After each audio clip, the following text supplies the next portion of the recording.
बच्चों इन सब का क्या करना है? करना क्या है, खाएंगे पिएंगे खूब एंजॉय करेंगे। आज मैं सारा दिन यहीं पे हूँ। हाँ बेटा बिल्कुल रहो, तुम्हारा अपना घर है, लेकिन इस सब की क्या जरूरत थी? क्यों जरूरत नहीं थी? अपना घर है ना, तो फिर मैं नहीं लेकर आ सकती। और अगर आपने मुझे मना किया ना तो मैं नाराज हो जाऊंगी। अरे नहीं नहीं, मैं मना नहीं करती, तुम नाराज ना हो। अच्छा ये बताओ क्या खाओगी? अम्मा जो भी घर में बना के खिला दें, बहुत जोरों की भूख लगी है। पसंदे बने आपके फेवरेट। अच्छा नहीं, जल्दी से जाके ले आओ ना, देखो सुन के ही मुंह में पानी आ गया। मुझे पता है आपसे भूख बर्दाश्त नहीं होती, लेकर अच्छा। अम्मा अब्बा शाम में आएंगे? हाँ बेटा, उनकी तो वही रूटीन है। मैं कितनी खुश हूँ ना, अल्लाह ने मेरी दुआएं कबूल की, मेरी बच्ची आज मेरी आंखों के सामने।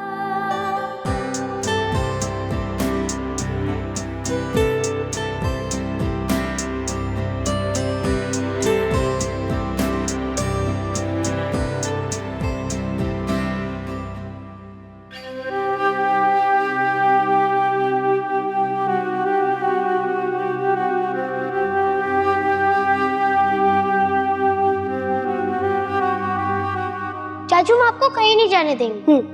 जाने दो चाचू को, इनका कोई इंतजार कर रही है वहाँ। कौन इंतजार कर रही है चाचू? वही जो इन्हें मुझसे और आपसे सबसे ज्यादा अजीज है। बच्चों के सामने ऐसी बातें आपको जेब नहीं देती। और आपने जो किया है उसे हमारे और आपके बीच में लाकर। हमारे बीच कुछ था ही नहीं, जो उसके बीच में आने से आपको इतनी तकलीफ हो रही है। एक लम्हे को मैं इस बात को मान भी लूं कि फरा के आने के बाद गजनवी मुझे छोड़ देंगे, लेकिन कभी आपने ये सोचा है कि उसके बाद भी गजनवी के दिल में आपके लिए कोई जगह नहीं होगी? तुम्हारे जैसी और फरा जैसी हजारों आती हैं और जाती हैं, है हमेशा के लिए हूँ। और ये मत भूलो, मैं नौशरवान के वालिदैन की हवेली में बैठकर बात कर रही हूँ तुमसे। उस हवेली की क्या अहमियत जहां आपको तन्हाई के अलावा और कुछ हासिल नहीं। भाभी के रूप के बाद आपको इस रूप में देखना मेरे लिए किसी इम्तिहान से कम नहीं होगा।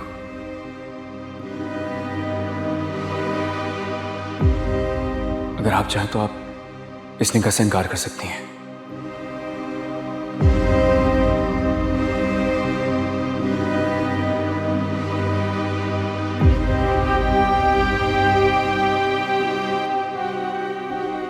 बिलफर्ज ये निकाह हुआ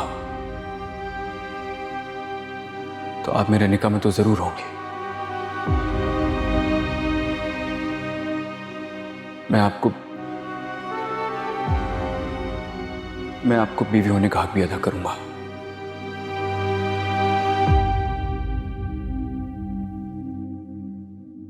लेकिन मुझसे मोहब्बत की उम्मीद मत रखिएगा।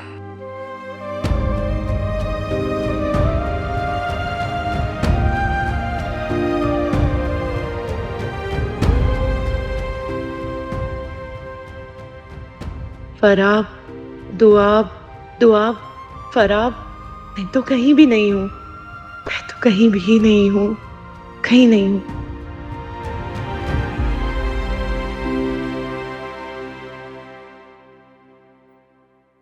क्या हुआ, कैसे गिर गई? दिखाओ, ज्यादा चोट तो नहीं लगी है? बैलेंस आउट हो गया था, खुद को संभाल नहीं सकी और गिर गई। तो ध्यान रखा करो ना।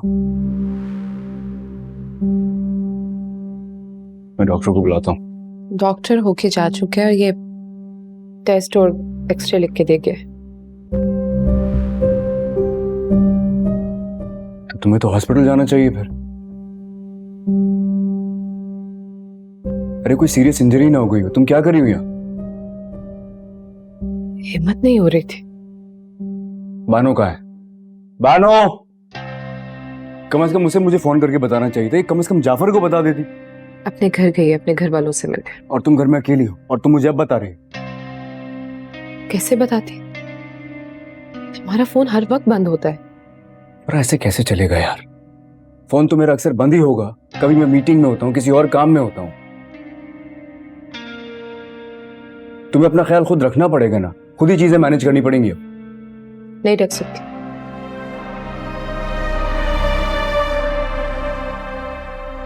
तुम हो ना मेरा ख्याल रखने के लिए।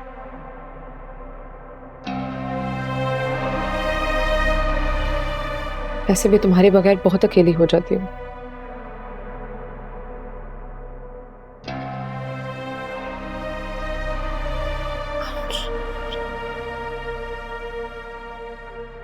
चलो मैं तुम्हें हॉस्पिटल ले चलूं, ये टेस्ट करवाने जरूरी है।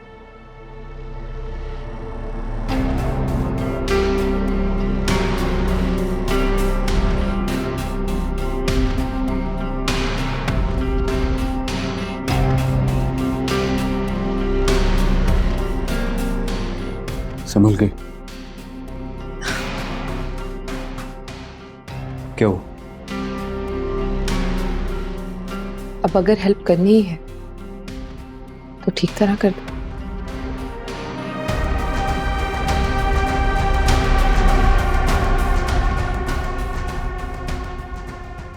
चलो।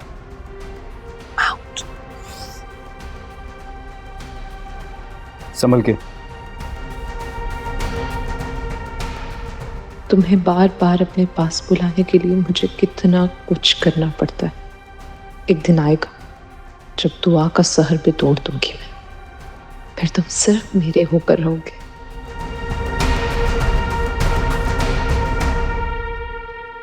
मजा आ गया अम्मा, बस नहीं नहीं नहीं, मैं फिर भर गया। चाय आ गई, अब हम सब मिलकर एंजॉय करेंगे। अरे वाह, हमारी छोरी तो बड़ी सुघड़ हो गई है। Thank you.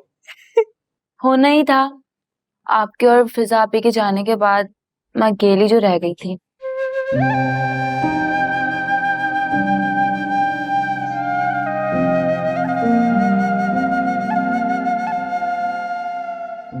अम्मी की तबीयत भी ठीक नहीं रहती है और अब्बा का गुस्सा।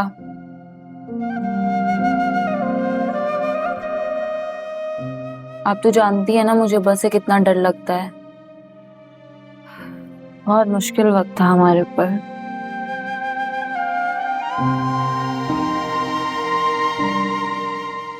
खैर, वो वक्त तो सबका ही बुरा था।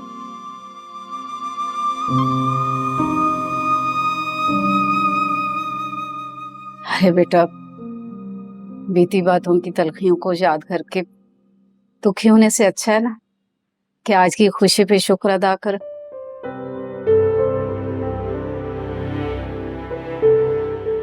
सही कह रही हैं। मैंने वाकई सोचा ही नहीं था कि मैं आप लोगों के दरमियान, आप लोगों के साथ फिर से ऐसे ही बैठूंगी। अल्लाह की जात से मायूस नहीं होती, वो हर नामुमकिन को मुमकिन बनाने पे कादिर है। बेशक।